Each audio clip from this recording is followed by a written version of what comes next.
Në fakt, ne duke qenë profesionist, ne nuk mund të shprehim në lidhje me vendimin e gjykatës.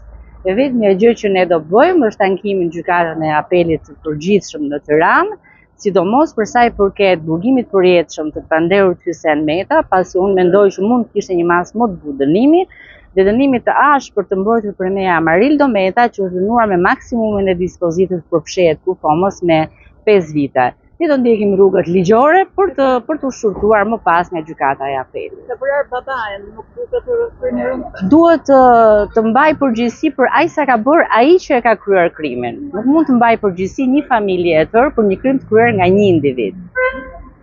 Po thatë që do ankimoni edhe burgimin e përjetshëm. Patjetër, sepse ne mendojmë që ka kushte për të ankimuar burgimi i përjetshëm.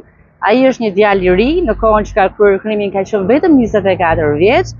Në kushtet e një dhune verbale që nga dita që ka lindur e deri ditën që ka realizuar vrasjen, ne kemi kërkuar dhe ndryshimin e kualifikimit ligjor duke u dënuar për një tjetër vepër penale që është ajo e tronditjes psiqike, pasi ai vërtet ka qenë tronditur në momentin që e ka kryer. I ka drejtuar gjykatës një letër ku i kërkon ndjesë dhe mos prezenca e tij ka qenë vetëm për shkak se ka vrarë babain dhe nuk mund të përballet me një situatë vështirë. Po thonin që motivi ka qenë në grindje e sipër, po dhuna e vazhdueshme. Dhuna e vazhdueshme dhe ka gjeneruar në një debat që nuk ka qenë i paramenduar, por ka qenë aty për aty.